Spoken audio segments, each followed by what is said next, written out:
Hola chicas y chicos, ¿cómo están el día de hoy? Bienvenidos una vez más a mi canal. Mi nombre es Angie y el día de hoy estaremos reaccionando al segundo episodio de Love Upon a Time. Ya saben, no voy a hacer largo este video porque ya van como por el episodio 3, entonces tengo que ponerme al día esta semana con el 1 y el 2 y la siguiente con el 2 y el 3. Así que nada chicos, sin mucho preámbulo vamos a comenzar porque los episodios son larguitos, casi una hora. Sin nada más que decir, comencemos con el video.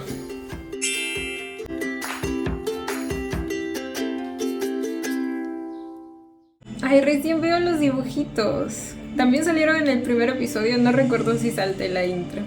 ¡Qué bonito!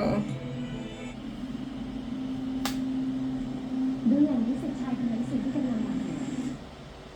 ไม่รู้ว่าตอนนี้ย้อนกลับไปอยุธยาหรือสุโขทัยแล้วมั้ง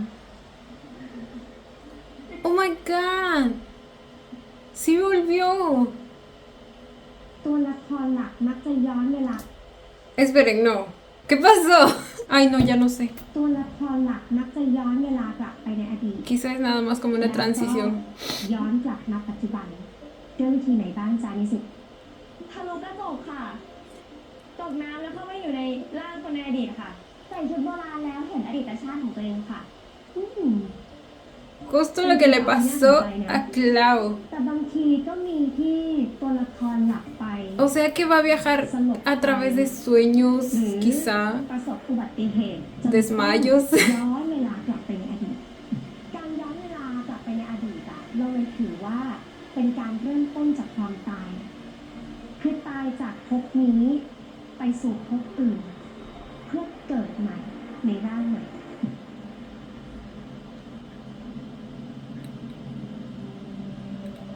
O quizá está recordando esa clase. Es un complemento del primer fragmento que escuchamos el episodio pasado, cuando se le vino la idea de matarse para volver a su mundo o a su época.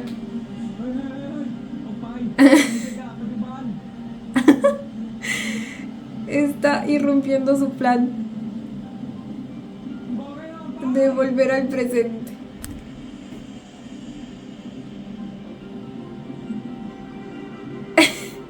Y Clau tipo, estúpida, no vas a arruinar mis planes. Ay, Dios.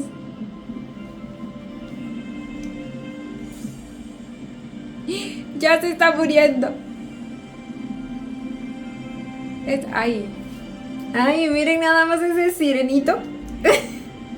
No, ese tritón.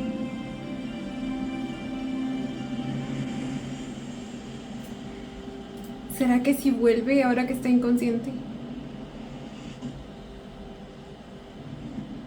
Bueno, no, seguimos aquí. Espera, aquí estaba despierto. Ahí.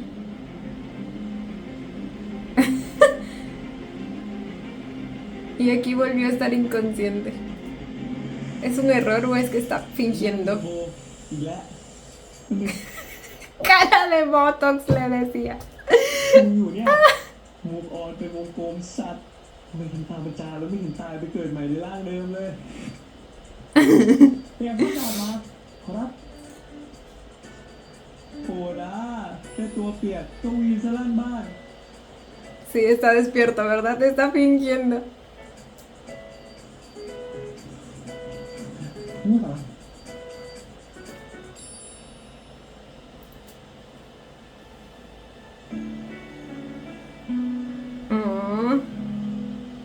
¿Dónde tenía la marca de nacimiento?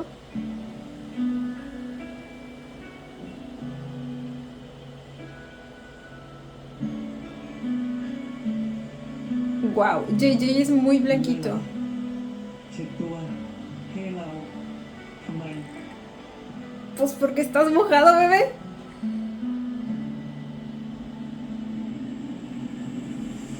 โอ้ยเจ๊กจี้ No le va a durar mucho el teatrito. Las patitas. Su cara. ไปเอาผ้าผัดให้นายเองแล้วตามบ่าวคนมาหาข้าที่เรือนอย่ามัวช้าชาพิลีพิไรให้ครูโมโหยิ่งไปกว่านี้ Y ya está lo suficientemente molesto, dice. เดี๋ยวนะผลัดผ้า คือแก้ผ้าเหรอ เฮ้ย อย่านะเว้ย อย่านะพี่อา Ay, llora.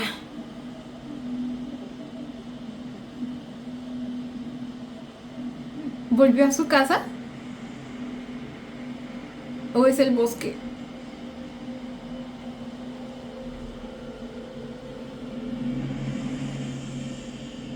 What? Sigue teniendo esos recuerdos.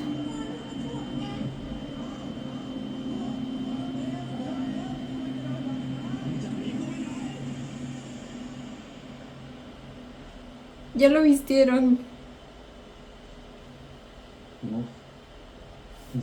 ¡Qué miedo! Su cerebro está constantemente disociando dentro de la disociación que ya está sufriendo al haber cambiado de tiempo. กูฝันอยู่รู้นั่นจริงวะอ๋อ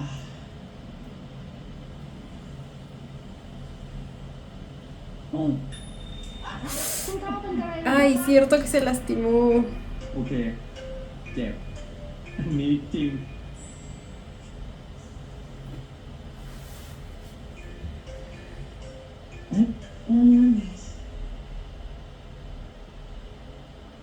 สรุปเราอยู่ในอดีตดูจากบ้านกับคอสตูมก็น่าจะอยุธยาแบบในละครป่ะ แต่จมน้ำจนสลบก็ยังไม่ได้กลับไปปัจจุบัน ยังไม่ใช่วิธีนี้ อยากได้แพทไม่ไฟอยากได้ชาติพิธีถามว่าย้อนเวลาแล้วจะไปได้ยังไง Bebé, créeme que ChatGPT no te ayudaría en estas situaciones. No sé si han visto esos trends de personas preguntándole a ChatGPT, poniéndole un fondo de, no sé, que está cayendo un meteorito o que un tren le va a pasar encima a alguien y le pide ayuda a ChatGPT. ChatGPT te dice tremendas babosadas. Ay, no, Dios mío. ใครเปลี่ยนชุดให้กู Ya te vieron todititito, bebé. ออกเก้าวกลับมาก็เพราะว่าจะปิ้งเรื่อง Ya volvió y que no se ha hecho todo. ก็เพราะว่าจะปิ้งเรื่อง ¿Qué cosa? พวกมึงปล่อยให้ออกเก้าวหายตัวไป โดยไม่มีใครรู้เรื่องอะไรทั้งสิ้น จนกลับมาแล้วก็ยังจะปล่อยให้จมน้ำอีก Regañados quedaron. ล Chuay. งมือรู้หรือยังว่าออกเก้าวหายไปที่ใดมา ก่อนที่คุณเกล้าจะหายไป คุณเกล้าออกไปที่ตลาดปากคลองเหรอจากนั้นก็ได้กลับมาเลยครับ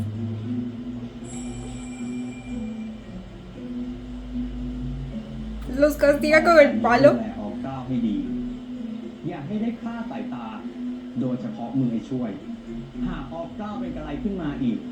กูจะเคี่ยนมึงให้หลังลาย Ay, Dios mío. Pobrecito น Chuay. ายมึงตัวสั่นราวจับไข้ให้ใครไปตามพ่อหมอมาครับ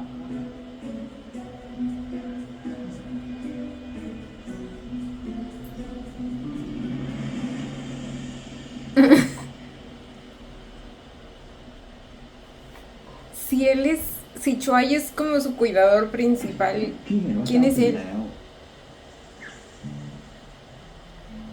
แล่แอบดูอยู่เมื่อครู่มันเล่นโวยวายซะนั่นได้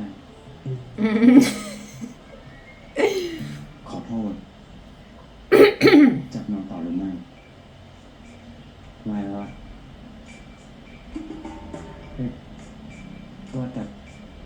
คุณเป็นคนเปลี่ยนเสื้อผ้าให้ผมเหรอใช่ ทำไมเลย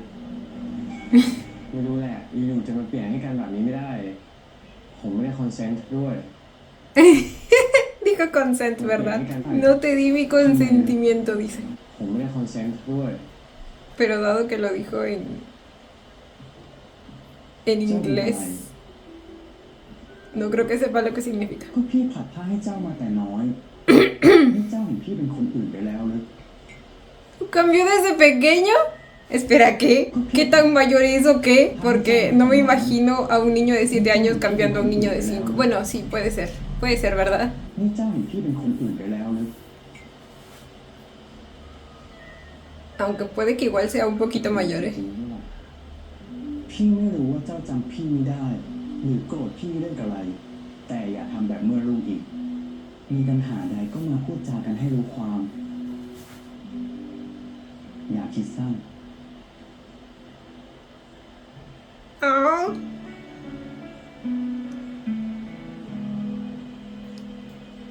Ok, en los adelantos decían que él como que tenía una preocupación inusual por Clau. อุ้ยเดี๋ยวจะไม่ทันกัน Uy, uy, uy. คุณต้องรีบไปเพราะพี่ก่อนเขาว่าไม่ได้ป่วยไข้เห็นที่เป็นเพียงแต่อาการคนเพ้อ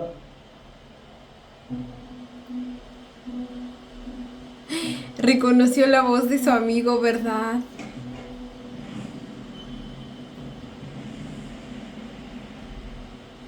Que al parecer es un doctor en esta época, ไอ้ยี่ en esta vida. Oh my god. Pero doctor, usted hágase cargo del paciente.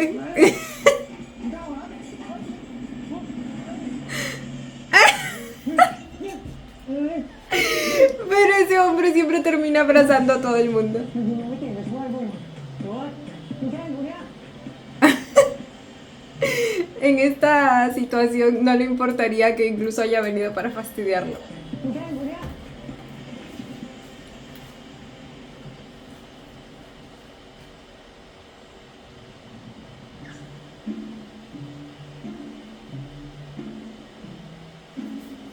ไอ้ทีมึงเป็นแน่ มึงเป็นแน่ตลอด กูรู้นะว่าบ้านมึงรวยอ่ะ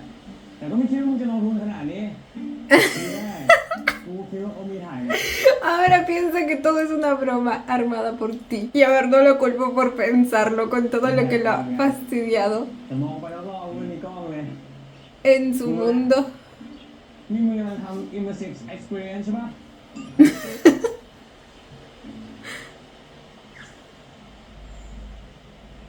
นั่นแหละ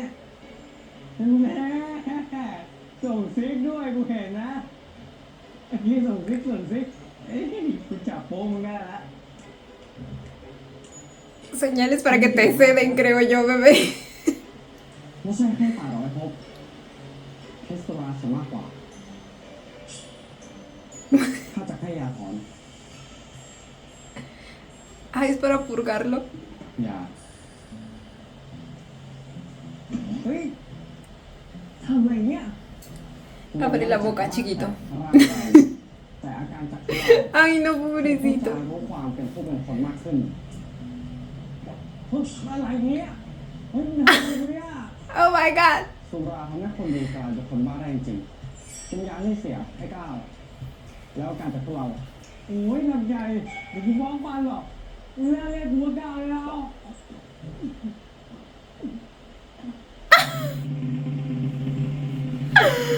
Güey. Ya, pero qué guapo se ve en ese outfit y ese peinado. Miren nada más. นอกจากขี้ยมากมึงอร่อยกูแดกเนี่ย Ay, no. Ay, no, no, no. Yo con lo que odio vomitar. No me gusta la sensación de querer vomitar. ไม่ต้องเป็นห่วงไป Pobrecito. แม่เลยไอ้จอม ดูทีแล้วเหมือนว่าจะหนักขึ้น Ay, no. คงเป็นเพราะยา Ahora voy a batallar con los nombres. ต้องให้มันสำรอกออกมาให้หมดสิ John, Steve. ¿Cómo se llamaba él?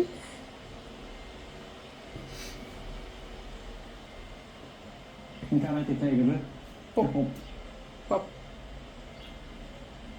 เองไม่สงสัยเลย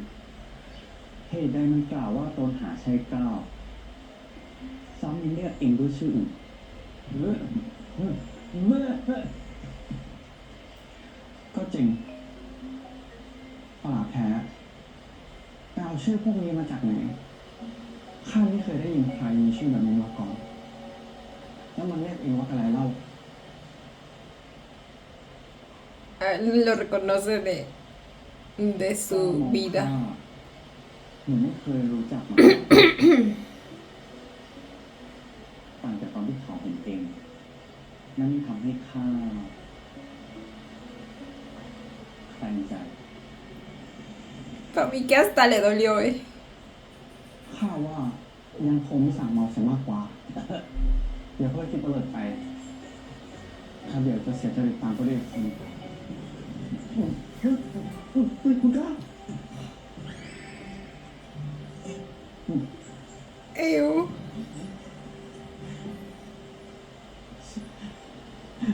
Ay, pobrecito.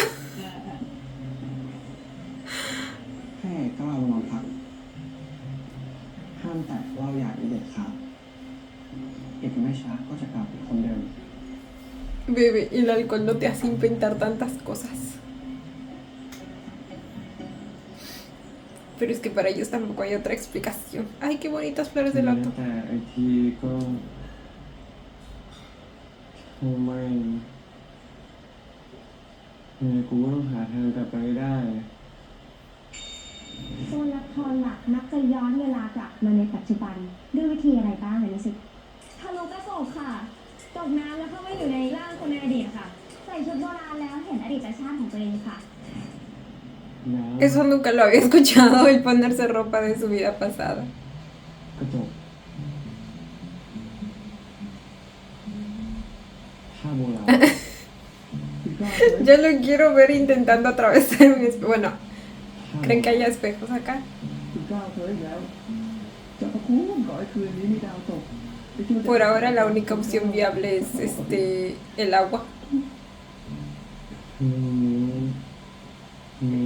ดาวตกก็ได้ไหมใช่ก่อนที่จะปลั๊กไฟ Ya recordó. แต่ว่าให้ดู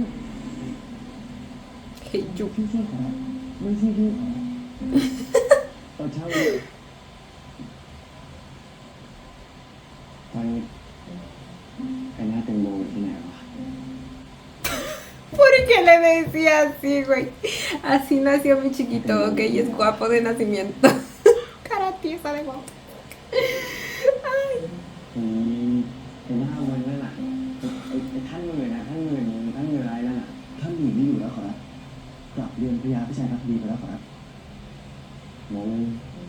Ok, entonces en la traducción de antes estaba mal, porque se acuerdan que justo les decía que no me sonaba que dijeran señor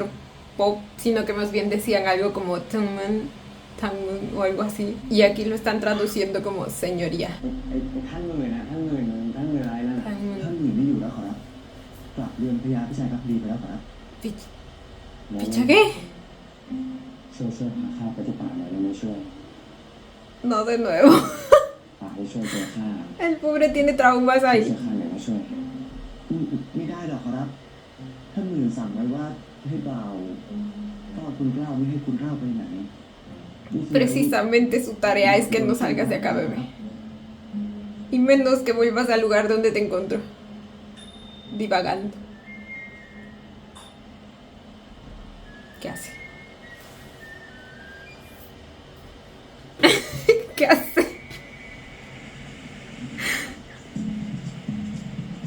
Oh my god. เปิดไม่ได้หรอกขอรับ No se van a arriesgar a perderte dos veces. ทั้งบ่าวและคุณกล้าวจะต้องอยู่ในห้องนี้จนกว่าท่านมือจะกลับมาใหม่ครับ Los dos están encerrados. ท่านเฮ้ยมาบอกนี่มาขอแข่งกับครั้งมึงเดียวนะช้านะ Y sí, bebé. เปิดกูออกไปดูนี่ El prisionero del amor. ¿Qué tenía que ver el amor? เปิดไม่ออกดอกขอรับ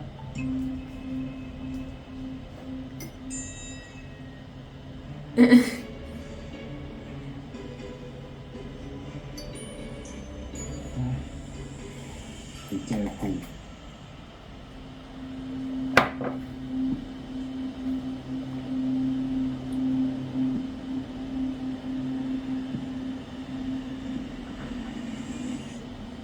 ¿Qué se le ocurrió? Las caras, no estoy pudiendo con las caras de JJ. เย้ haciendo lucha libre o algo así. Ay.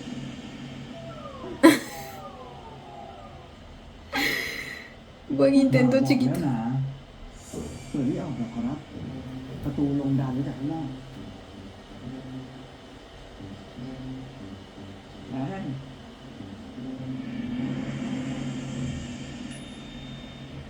Ay, se va a tirar por la ventana. Están en un segundo piso, ¿verdad? คุณพระคุณเจ้าช่วย สูงขนาดนี้ ตกลงไปกระดูกกระเดี่ยวคงหักปุ่มแค่คิดก็เสียวแล้วนะ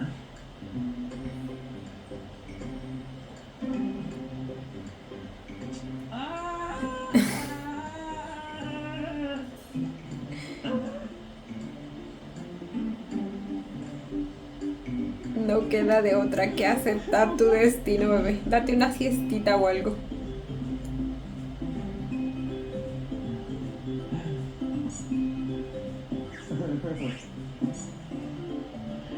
Oh my god.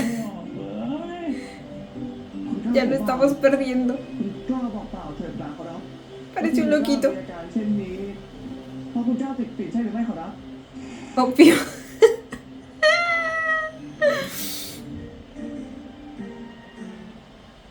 ออกแล้ว ช่วยพาไปที่ป่าไหมพาไปไม่ได้ขอรับแต่คุณเจ้า Sobre su cadáver. หายไปสู่ฝิ่นมาแน่แท้หรือขอรับ Ahora lo tratan de drogadicto. ช่วยจะพาไปที่ป่าได้ไหมพาไปไม่ได้จริงๆขอรับ คุณกล้าไม่ต้องบอกอะไรแล้วขอรับ คุณกล้าของบ่าวคงไม่ไปสู่ฝิ่นหรอกสุรายังพอทำเนา แต่ถ้าเป็นฝิ่นพ่อหมอก็คงช่วยไม่ได้ขอรับ ไอ้ที่นะขนาดกูปวดหลัง ใช้มันไปซื้อกอเอียแม่งซื้อเกี๊ยวมาให้กู What? อ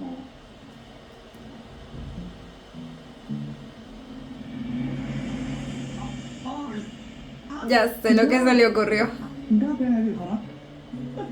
Va a hacer que Ti venga de nuevo. คุณกล้าปวดท้องมันทำให้ฉันระเบิดเลย Va a fingir que se siente mal. หรือว่าคุณกล้าเป็นฝีในท้องขอรับอาจารย์เป็นผู้หญิงเห็นว่าเป็นไฟด้วยเหรอตาบอด Probablemente ni siquiera sabe qué es eso. ตาบอดได้ขอรับปวดท้องแล้วไม่ไหว Bueno, ni yo lo sé.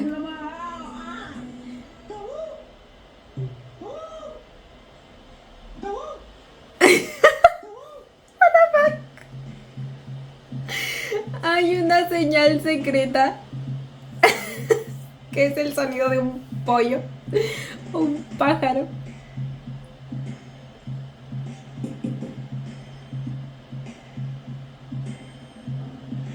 Lo voy a intentar, lo voy a intentar.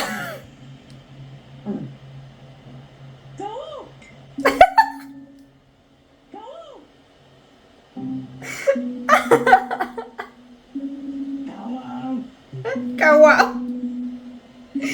Ese es un perro pollo.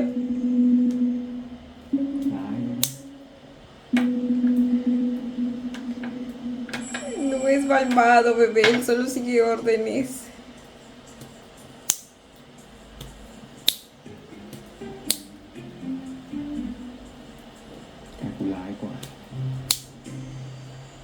Ahora va a intentar con una cuerda hecha con tela. ¿Y por qué se demoró tanto, Chuai?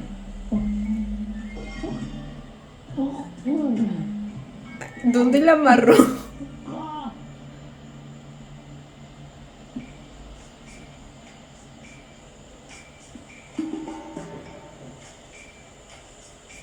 Excelente camuflaje. Y bueno, es de noche.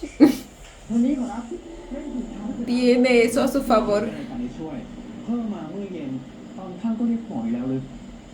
มึงอีกแล้วคนโบราณนี่ไม่มีงานมีการทำหรือไง Las caras. สิครับ ปวดท้องตัวงอเป็นกุ้งเลยขอรับเลยว่าจะเป็นฝีในท้องขอรับจะเป็นฝีในท้องได้ยังไงเมื่อเย็นยังวิ่งพลาดได้อยู่เลย ตอนนี้ใครเฝ้าออกเก้า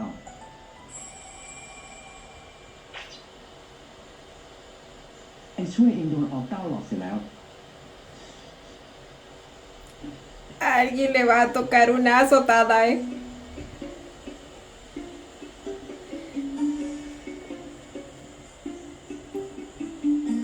พี่ก้าว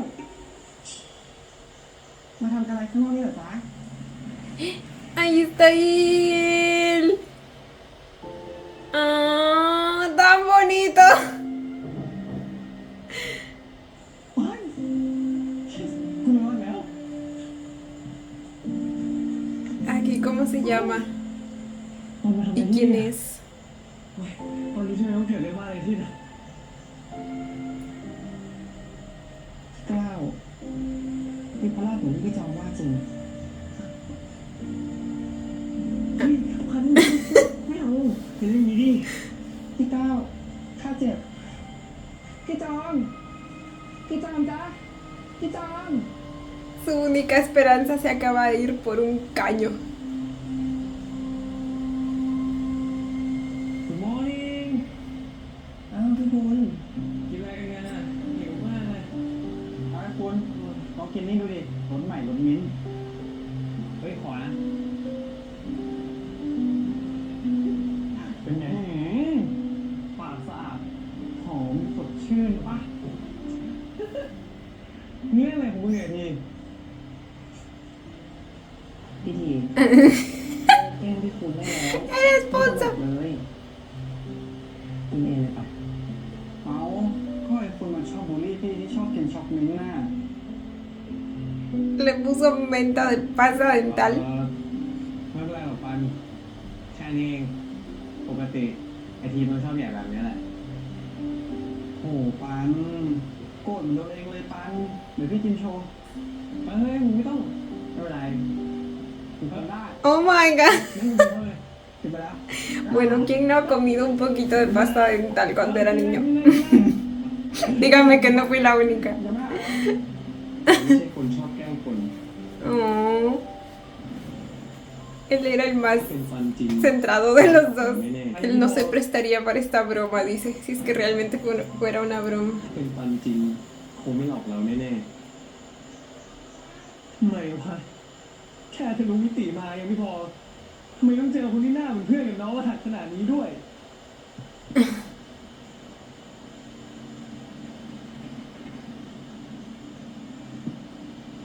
ก้าว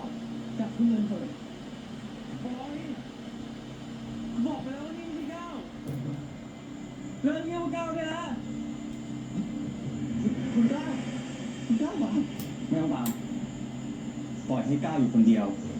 ให้มีเวลาสงบจิตสงบใจสักพักกูไป Ok. ดูเอง Se va a hacer cargo él mismo por fin.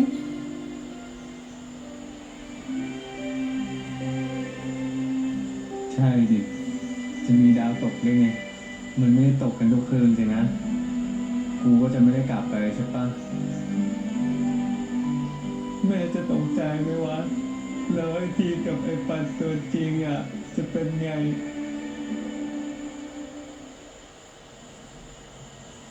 Ay.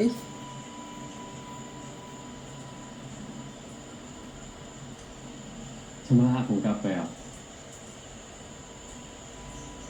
พี่มาอยู่เป็นเพื่อน Te va a hacer compañía mientras procesas todo, dice. O bueno, desde su punto de vista, mientras te recuperas.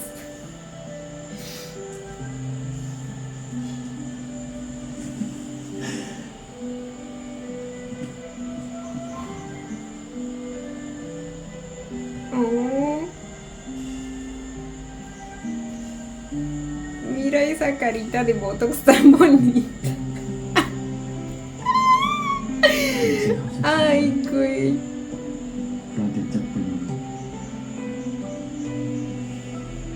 Hoy está realmente preocupado. Le limpió el mosquito.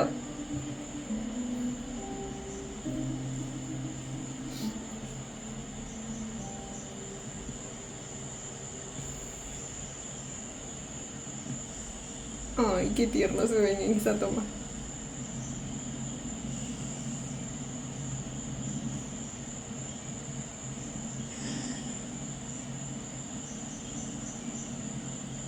Por fin un momento de paz.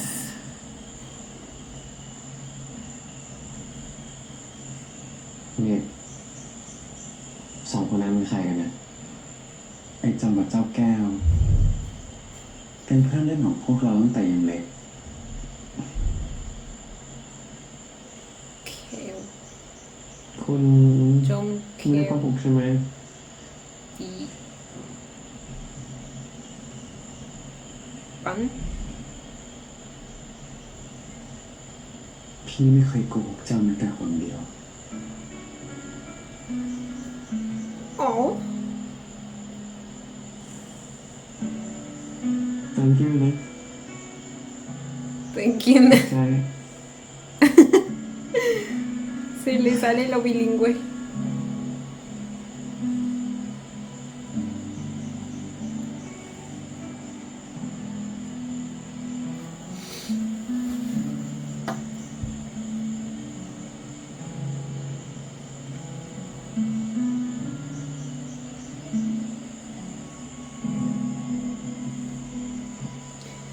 Por fin volvió tranquilamente y sin que lo พ่อหมอ obliguen. บอกให้เจ้านอนให้มากๆ ไม่ต้องกังวลประเดี๋ยวก็ฟื้นสติกลับมาเหมือนเดิม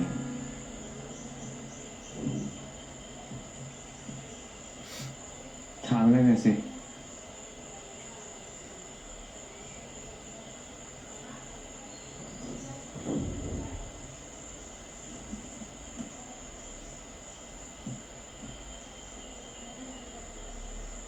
ที่นี่ที่ไหน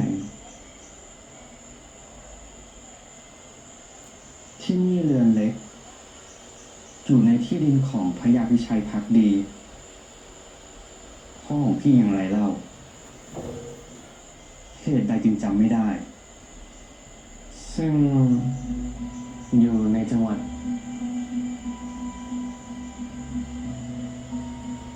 จังหวัด Es una de las cosas que quería saber desde el principio. Probablemente กรุงเทพมหานครเนี้ย aún no está dividido en provincias el país, quizá. เจ้าหมายถึง พระนครหรือพระนครวะพระนครศรีอยุธยาเหรอไม่อยุธยาศรีรามเทพนครก็วันอะไรอะวันอาทิตย์ เดือน ปีศกเปียรศกจุลศักราช1037 ปีมะเสงเดือนยี่ 1038. วันอาทิตย์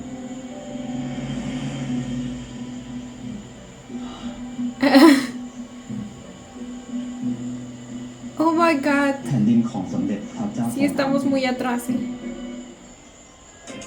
ใครคือพระเจ้าทรงธรรมรู้จัก A ver, vamos a aprender algo de historia tailandesa, aunque la verdad dudo que se me quede, pero haremos el intento. Conozco solo a Reina Nareswar y Reina Narai, la clínica. พระนเรศวรกับพระนารายณ์ศกปีคืออะไร Que se otro baño de la década me dijeron, estoy อาจจะศกอีกแล้วจุลศักราชนี่มันเท่ากับพศอะไรวะ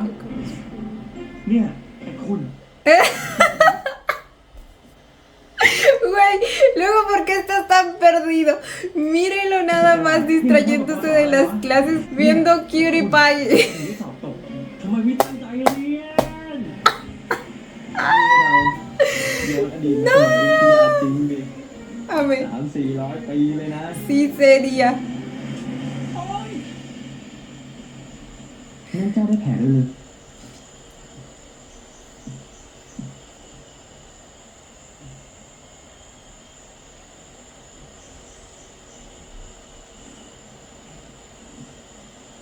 ¿Qué va a hacer? ¿Qué va a hacer? ไปเจออะไรอ่ะ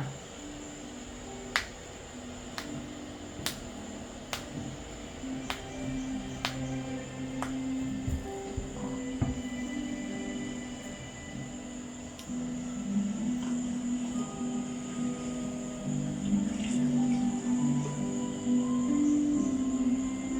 Le va a poner agua.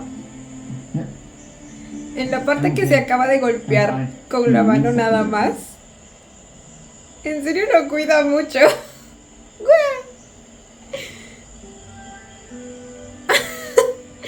Como si fuera el pétalo de una rosa.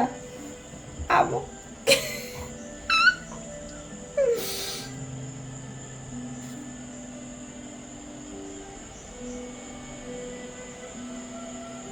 Semayi Ayutthaya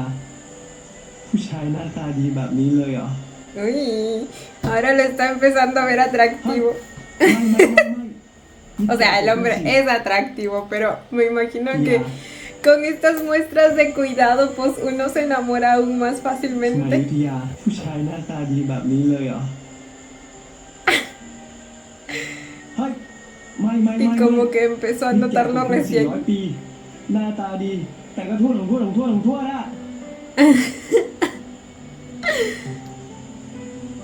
Al parecer ya está asimilando que está en otra época. ตกลงเจ้าจำพี่ไม่ได้ หรือเคืองพี่ด้วยเหตุใด Ay, piensa que está enojado.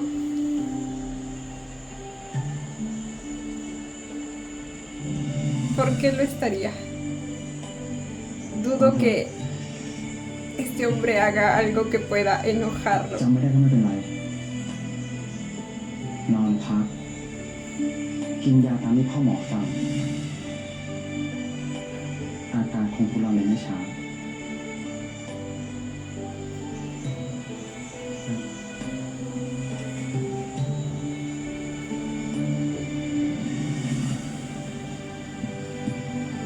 Me gusta la musiquita.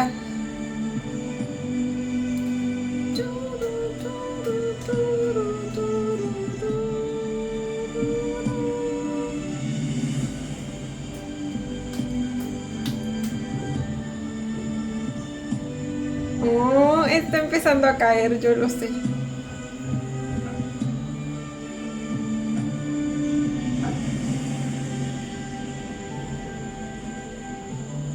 Y no lo culpo. O sea, es el paquete completo.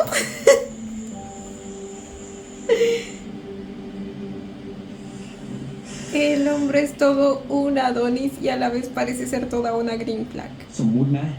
สมมุติเฉยๆว่านี่ย้อนเวลามาอยุธยาจริง คำถามคือทำไมต้องเป็นกูทำไมต้องมาที่นี่อ่ะ นี่สัญญาอะไรใครไว้ คนในอดีตกำลังทวงคืน ทำไมกูต้องมาติดหายด้วยวะเนี่ย มันจะเอาเวลากลับไปเริ่มใหม่ได้เปล่าวะ ถ้าเวลาที่เรารับรู้ มันไม่ได้เป็นเส้นตรง มันวนเป็นวงกลม เป็นวัฏจักรนั่นแสดงว่าภพชาติอาจจะดีขึ้น ย้อนเวลากลับมาเป็นตัวเองในชาติก่อนเหรอ บ้านะ ไม่หรอก Bye. อะไรจะนิยายขนาดนั้น Una de helado mundi chiquito. เอาวะ ถ้าเองกลับไม่ได้ ก็ต้องเป็นกล้าวไปก่อน กล้าวก็กล้าวสิวะไอ้คุณ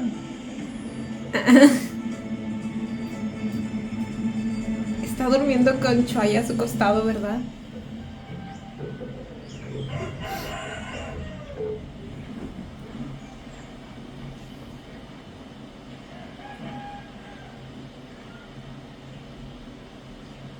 Ay, qué bonito despertar con el canto de los gallitos. De pronto extrañé la casa de mi abuelita.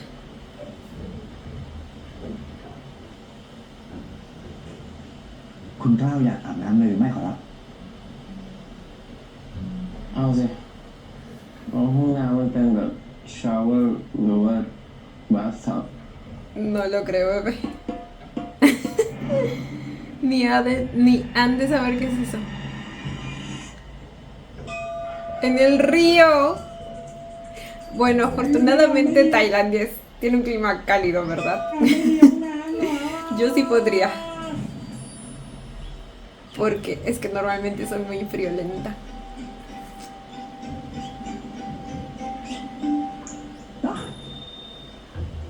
sí está fría. เนี่ยเนี่ย Ay, no, sí soy.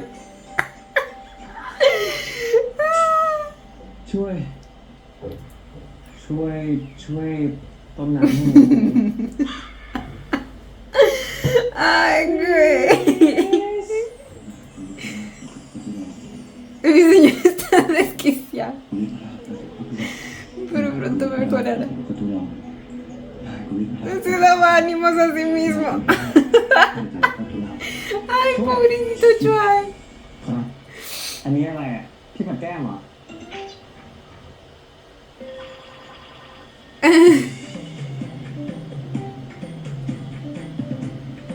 Esos son los antiguos cepillos. Qué chévere.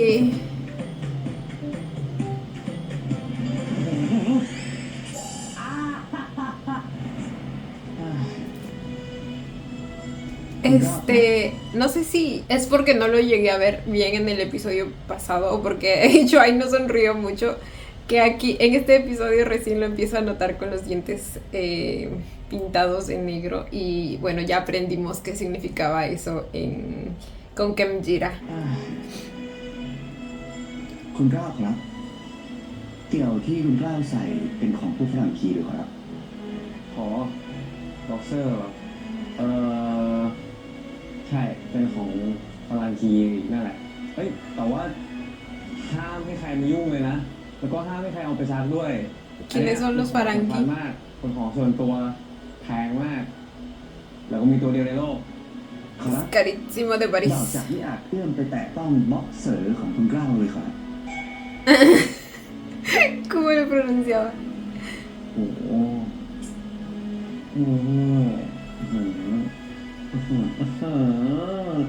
ปอยมงปอยหวานคอมมงคอมมาเกาหลีเกาใจ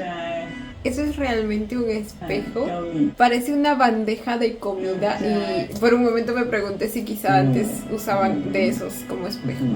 o quizá un material parecido, porque claramente no tiene la misma calidad de reflexión de un espejo. you know You know. ปะไปกินมันกล้วยกันดีกว่า El pobre Chuay no ve el momento en el que คุณก็ได้ el muchacho finalmente regrese a ser como era. หรือจะช่วยโดนด้วยเหรอเปิดครับกินมาเยอะหนักครับ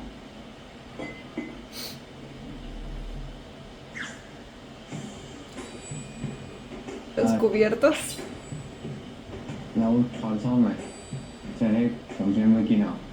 Comen con las manos.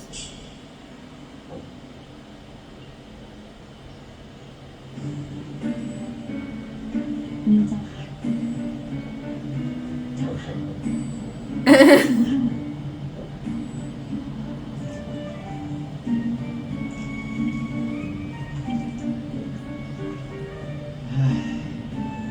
Sí comía con las manos.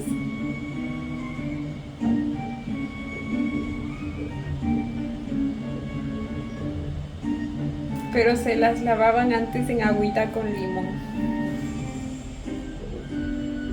Miren nada más. สำหรับนี้พี่สายตั้งใจทำสุดฝีมือเลยนะครับ จริงเจ้าค่ะ นี่สายเหรอ ใช่ครับ Oh. เนี่ย Es su esposa. เนี่ย ¿Por qué le sorprende? No me digan que es menor de edad. นี่ช่วยเองเท่าไหร่เนี่ยทำไม Ay, no. มีเมียเร็วจัง ไม่แปลกนะครับ Ah, ok. คนหนุ่มวัยเดียวกับบ่าวมีลูกคนควรแล้วนะแล้วกล้าวค่ะคุณกล้าว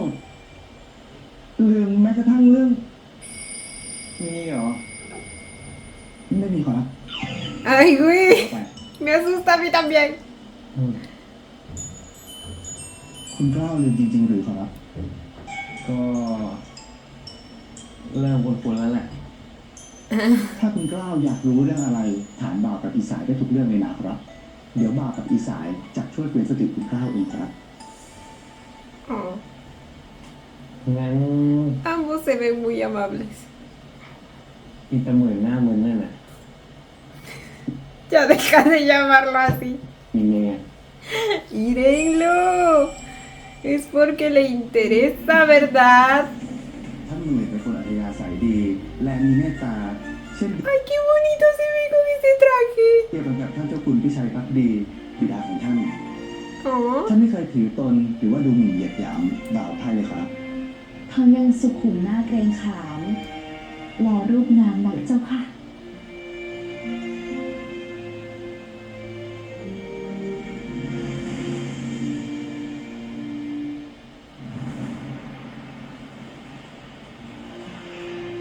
Ah, caray, ¿y eso? ¿Qué pedo? ว่าแต่ท่านหมื่นอะไรอ่ะ อายุเท่าไหร่แล้วอ่ะ มากกว่าคุณเกล้า1 ปีครับ ปีนี้ท่านหมื่นอายุ21 Ah, ปี es ครับ nada más un año mayor. 20 O sea que acá también tiene 20 años, lo cual es, o sea, debe ser un dato importante porque recordemos que a partir de que cumple 20 años en la actualidad también es que empieza a tener mala suerte, entonces debe ser una edad ก็ importante. รวย อายุก็ถือว่าไม่น้อยแล้วสำหรับยุคนี้ ก็คงจะ Para มี estos เมียใช่ปะ tiempos. ท่านหมื่นยังไม่ได้ออกเรือนหนาเจ้าค่ะ เอาจริงดิ Le gusta a Clau. ไปหาเมียไม่ได้เหรอ ไม่ใช่หนาเจ้าค่ะท่านเหมือนรูปงามปานนั้นมีแม่หญิงมากมายใครอยากจะผูกสัมพันธ์ทั่วพระนคร Y no las culpo. Ay, miren, una damita. Ah, esa parte de ella. หากแต่ว่าท่านกลับไม่สนใจผู้ใดเสียมากกว่า Oh. รักสนุกแต่ไม่อยากผูกพัน ไม่ใช่หนาขอรับ ท่านหมื่นไม่เคยใช้ตาแลมองหญิงใด แม้แต่หญิงนครโสเพณีท่านก็ไม่เคยคล้องรับ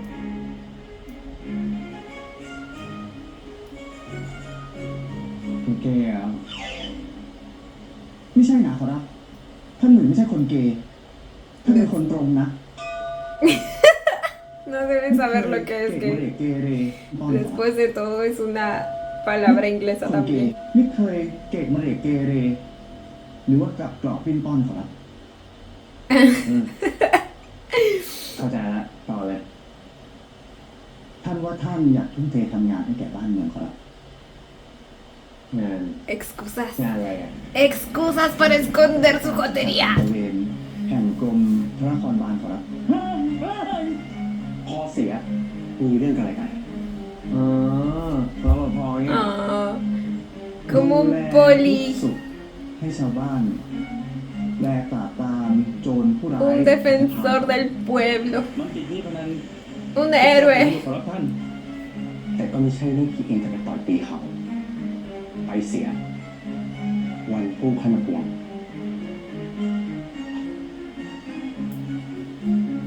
เลิกพนันเสีย ตั้งใจทำมาค้าขาย วันกู้ต้องอัดเด็กเป็นผู้มันด้วย อ๋อท่านตั้งใจทุ่มเทให้กับงานจนไม่มีเวลามีแฟน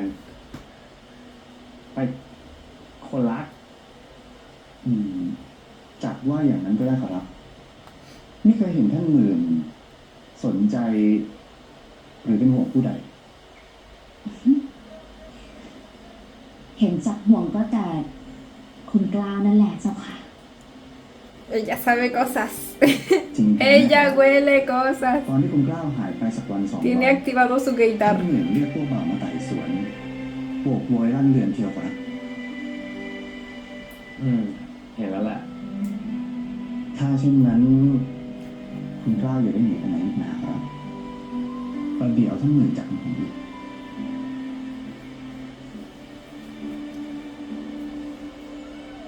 Hazlo por él.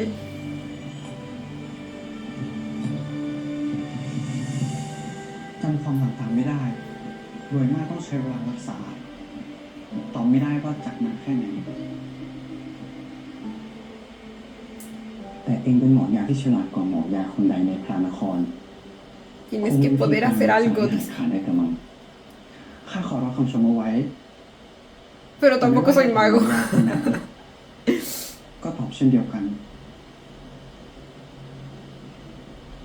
ให้ยาบำรุงสมองไปก็แล้วกัน Agüita de manzana, dale, dice. ไปนี่มันคู่งานด้วยดีไปซิแต่เป็นวันพรุ่งหนาวันนี้ข้าต้องเข้าเมืองนี่มากับผู้ใดเลย Uy. Uy. De pronto se alertó. ข้าจะไปสยามของผู้ฝรั่งคีหาได้มีนัดกับผู้ใดไหม Es la segunda vez, o bueno, la segunda vez que capto que dicen Farangi. Me pregunto quiénes son. ¿Como comerciantes o algo así? O más bien tipo importadores. ไปวันหน้าได้หรือไม่อาการก้าวตอนนี้ไม่ดีนะเองนี่หนาพอเป็นเรื่องของก้าวเองจากเดือดร้อนนี่กว่าเรื่องของตัวเองเสียอีก Está enamorado.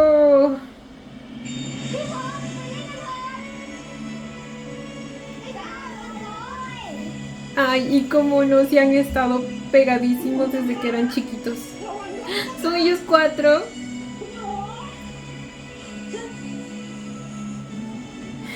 เอาสิตามใต้นั้นสิ Ay, jugaban a que eran sus caballitos. ไอ้จอมฉันให้ ไม่เอาข้าไม่ใช่แม่หญิง Oh my god.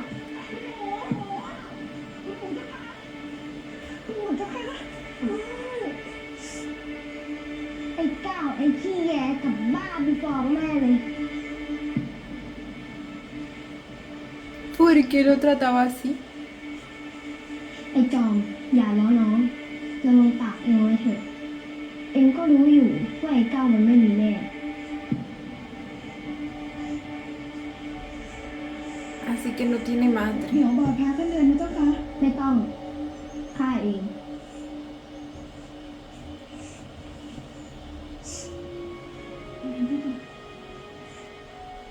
Oh. Era menor. Bueno, sí, era menor por un año.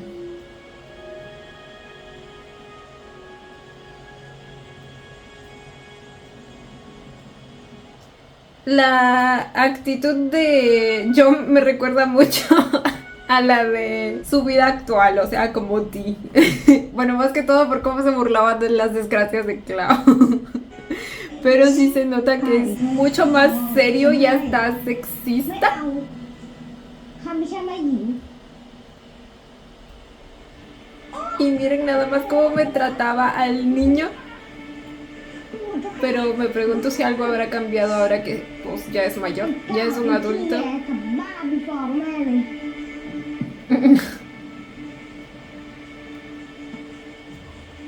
Ay, ไอ้จอมอย่า y ล้อ mi น้อง chiquito salía a จะลงปาก defenderlo. เองไว้เถอะ ข้าสงสารก้าวที่กำพร้าแม่แต่ยังเล็ก Ah. พี่จอม ข้าว่าพวกเราไปเยี่ยมพี่ก้าวด้วยกันเถอะ วันนี้ข้าทำขนมต้มของโปรดพี่ก้าวอยากเอาไปให้ซะก่อนที่มันจะปูดนะจ๊ะ ไว้ไปวันพรุ่ง เองสองคนก็ลุมรักลุมเอาใจไอ้ก้าวมาจนเสียคน ดูเอาเถิดสำมะเลเทเมาเจอตัวได้ก็แต่ที่ลงสุรากับนครโสเภณีรอดกลับมาได้ครั้งในชีวิตบนโขข้าอยากเจอมันมานานแล้ว แต่เพราะเกรงใจมันดอกหนาไม่พบ Hace tiempo que ¿qué? Deseaba advertirte. แต่เพราะเกรงใจมันดอกหนาไม่พบข้าถึงได้สงบปากสงบคำเอาไว้ ¿Advertirle de qué?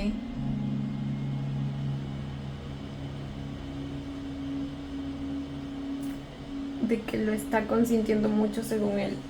O eso es lo que piensa. ไม่อยากเชื่อว่าคุณก้าวลืมกระทั่งวิธีนุ่มโจงวิธีกินข้าว ยังดีไม่ลืมวิธีกลืนข้าววิธีเคี้ยวข้าวมิฉะนั้นคงลำบากแย่ครับ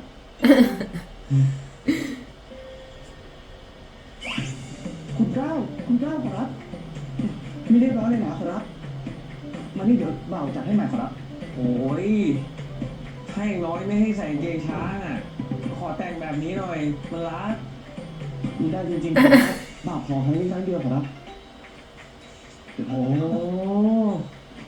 คุณก้าว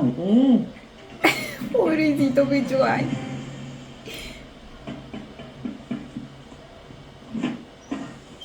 Lo difícil que lo tiene. นั่นอะไรท่านหมื่นได้แล้วขอรับ เร็วเข้าเถิดพระเจ้าคุณรออยู่นะ นั่นอะไร Se refiere a su ท่าน padre. คุณรออยู่นะ โอ้ยแล้วจะพูดซ้ำกันไปกันมาทำไมเล่า คุณกล้าขอรับ ถ้าคุณกล้าคิดว่าท่านหมื่นดุแล้ว ท่านเจ้าคุณบิดาของท่านดุเสียยิ่งกว่าอีกขอรับบาปสามชนะนุ่งโจงเรียบร้อย Él lo está rogando ลุกขึ้นมาลุกขึ้นมาเร็ว por el bien de su espalda. ไฟ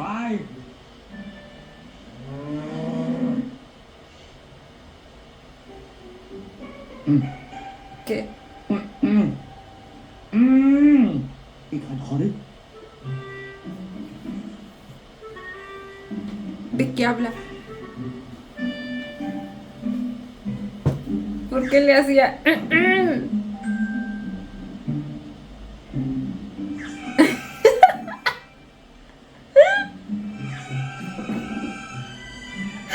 Ay, no puede ser. ไอ้คมขอรับที่ฆ่าท่านหมื่น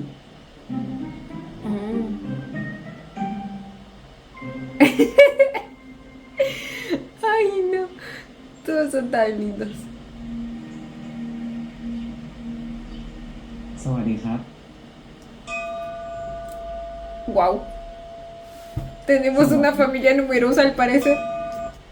Uno, dos. ¿Quiénes son las otras señoras? ¿Sus esposas? ¿Tiene varias esposas? สวัสดี พูดแขกหรือออกก้าวหรือเป็นคำทักทายเช่นคนพิจิตร พิจิตรก้าวเป็นคนพิจิตร ¿Qué dijo? En ese tiempo no saludaban con Sorry Hub. พูดแขกหรือออกก้าวหรือเป็นคำทักทายเช่นคนพิจิตร พิจิตรก้าวเป็นคนพิจิตรเหรอ นั่งลงก่อนเถอะนั่งห่างบอกพบนั่นแหละ ขอรับ Ok.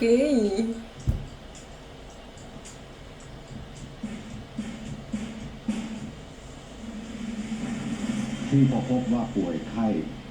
เป็นอย่างไรบ้าง หายแล้วหรือ Sí. เห็นพวกบ่าวอึงกันว่าออกล้าสติฟันเฟืองจริงหรือจำอะไรไม่ได้เลยหรือตายแล้วนี่ฉันเป็นใคร ชื่ออะไร Oh my god, cuántas preguntas.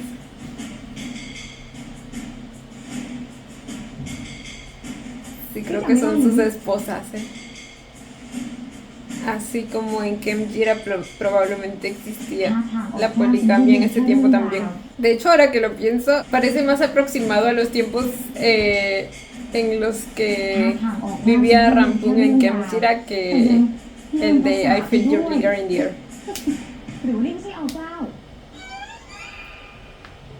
เป็นผีสางกลางกายมาได้ยังไง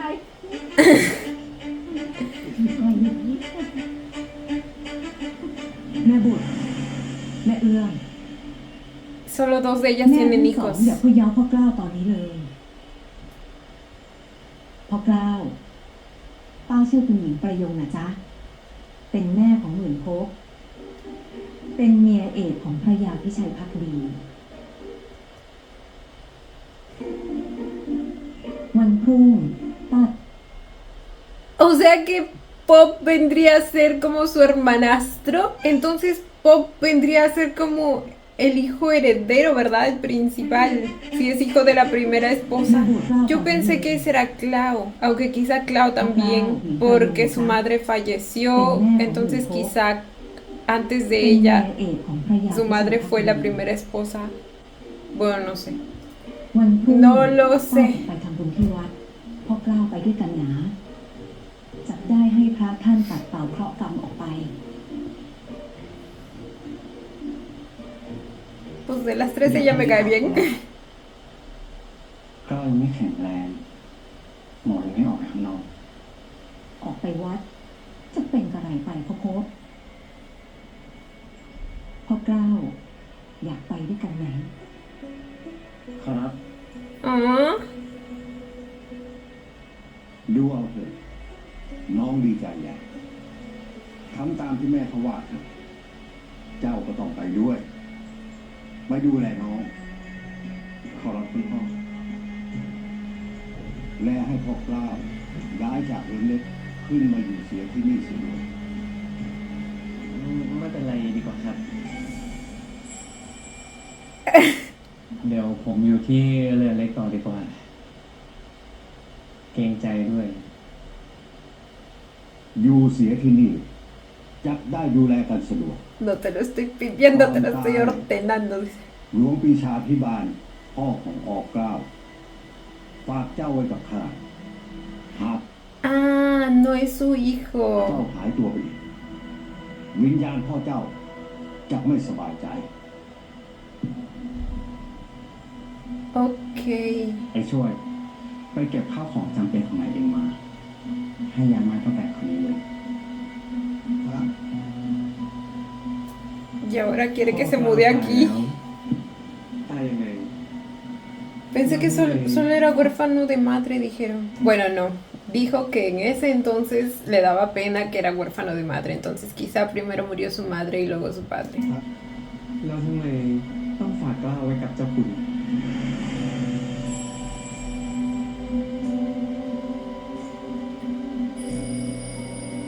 มองแงกันทุกคนเลย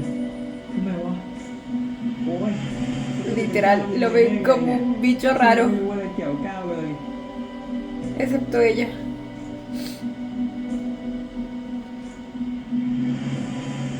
Ay, otro. Ay, no, y lo mira con cariño. ถูกใกล้กันแบบนี้ก็ดีแล้ว พี่จะจับตามองเจ้าได้ตลอดเวลา แปลกๆ Ah. นะเป็นเพื่อนกันมาตั้งแต่เด็กเฉยๆแน่เหรอ Él no se cree ese เหมือน cuento. ท่านมึนอะไรเนี่ย เป็นอะไรกับก้าวกันแน่ No lo sé, tú dime, bebé. También vas a ser parte de ese cuento.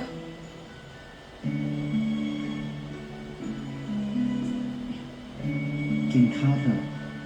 ผ่านของไม่มากแล้ว Ah. La cara. Es que yo no supero. อย่าบอกนะ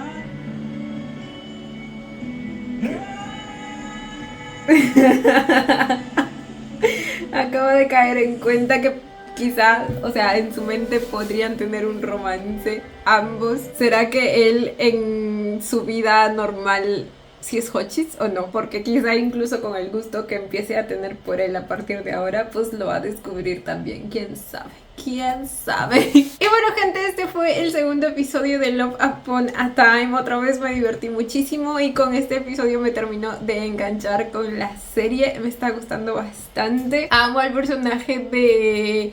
Pop, o sea, se nota, les digo, lo tiene todo, es el paquete completo. Es net, o sea, está guapísimo y encima se maneja un cuerpazo, es todo un Adonis. Pero además de eso es toda una green flag, o sea, la manera en que cuida a Clau. Y no solo eso, o sea,